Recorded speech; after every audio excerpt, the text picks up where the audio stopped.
Hi, I'm John Gabris, and thank you for talking to me about Andrew's Raiders. Cheers. Cheers. So, it's the Civil War. A Union General, Ormsby Mitchell, pulls aside this scout/smuggler and says, "Bro, I'm about to attack Huntsville, Alabama. I need you to cut off backup supplies." So James J. Andrews, he says, "Hey, I'll do this. I'm a smuggler." "All right, gang, here's what I need. I need 22 volunteers. 22 volunteers. We're going behind enemy lines. We're gonna hijack a Confederate train and smash up the tracks and cut telegraph wires and prevent any backup from getting to where the battles are. I want 3 people who know how to use a train." I'm already ready to burp and shit. You burp. Excuse me. Andrews grabs his crew of like 22 dudes. He's like, "We have to get there by April 11th, though, because that's when the attack is happening on Huntsville. Also, no tools, nothing that makes us stand out. Let's ride." So, Andrews' Raiders are traveling hundreds of miles through the Southern Territory when they get to Marietta, Georgia, and Andrews is like, "Let's just get on this train, act like civilians." And so they get on what Buster Keaton would eventually title the Great Locomotive Chase. I thought it was called the General. You're right. Andrews is like, "Welcome to the General." Oh, a train. That's pretty exciting. They get to the first stop. William Fuller, the conductor of the General, is like, "All right, ladies and gentlemen, here we are at Big Shanty. Let's all grab some breakfast and lunch." One of the raiders, let's say Raider number 9, is going, "Surprise, surprise, a town called Big Shanty doesn't have a telegraph." So they knew they would have a little bit of time ahead of the Confederates. Andrews turns to his guys, "All right, Fuller's eating eggs Benny. Guys, let's uncouple the trains and let's get the F out of here." And they are off. That's like the perfect movie situation where the bad guy goes, I say, "Boy, I think our train's been stolen." Fuller is literally T-1000ing after them on foot. They jump on a hand cart. "Let's go, pump it, up, down, up, down, up, down. We Left, need right, left, right, A, B, select, start, 30 lives, Contra."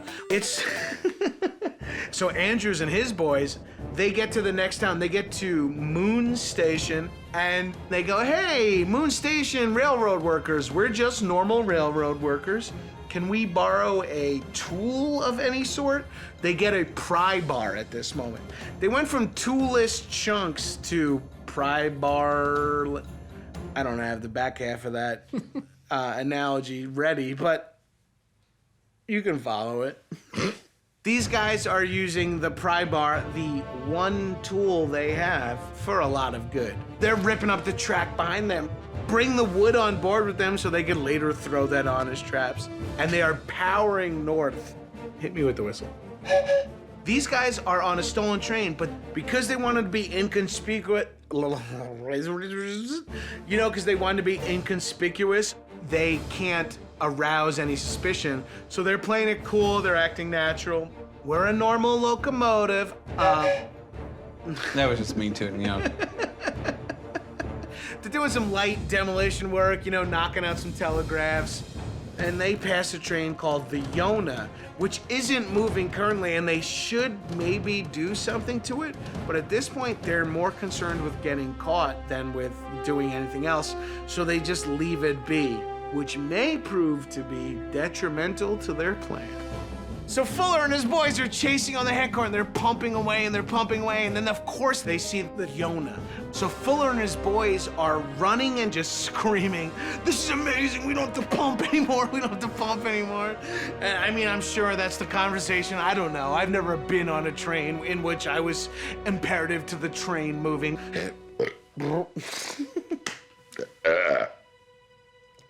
Wow. What the was I saying? Oh, so Fuller and his boys start coming up and they're like, oh shit, you gotta be kidding me, in traffic jam. They see another train called the Smith ahead of the traffic block, and they sprint ahead to the Smith. They get on the Smith and they're like, yes, dude, now we're on the Smith. Now we're cruising. So the general is powering through, but the Smith is getting closer. So Andrews, now they're getting a little scared because they can hear the whistle of the Smith. A whistle? Yeah, they can hear the whistle of the Smith, which sounds like it's super low and just kind of quick, too little. So the general keeps powering through. Another train's going the other way, the Texas. They find themselves in a situation where they're like, let the Texas pass. The Texas goes the other way. So you're losing the track on the Smiths, and the Smiths on the tracks. Oh my God, I'm sorry. So Fuller and his boys see that the tracks ahead of them are smashed and they pull the brakes to the halt. So they jump into their third train, but their fifth mode of transportation. They jump into a train called the Texas Pro, very fast train. Con, facing the other way on the tracks. I mean, it's just that I mean. Are you familiar with George Clooney's Casamigos? Yeah. Hey, su casa es mi casa, Clooney. I'm hammered.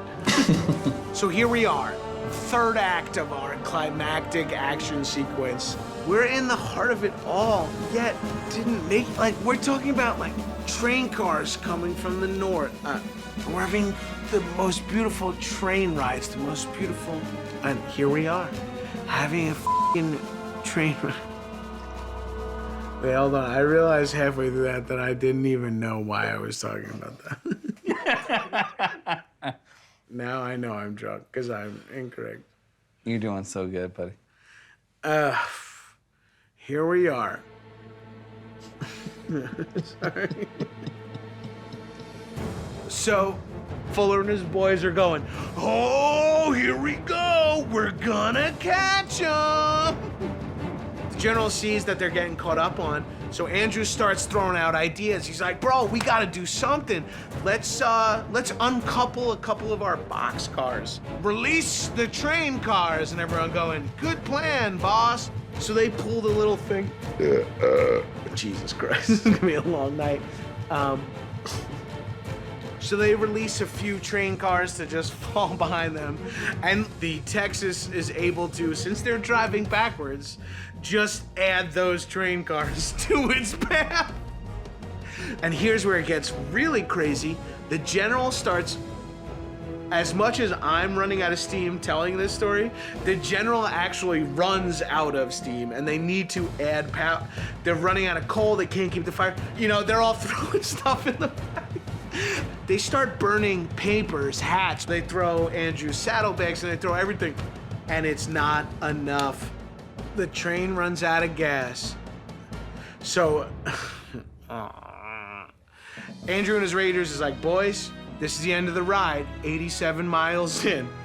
So our boys get caught and they are court-martialed. Andrews is at the gallows, noose around his neck going, well, that plan backfired. I guess I'm getting hung now. Andrews and 7 of his compatriots are hung.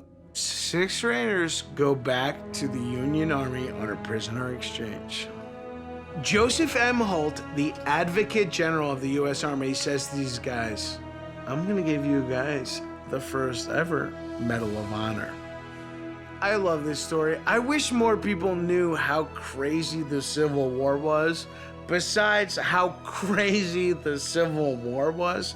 Yeah, no, I get it. I'm not standing on a f***ing lone island saying that the Civil War was nuts.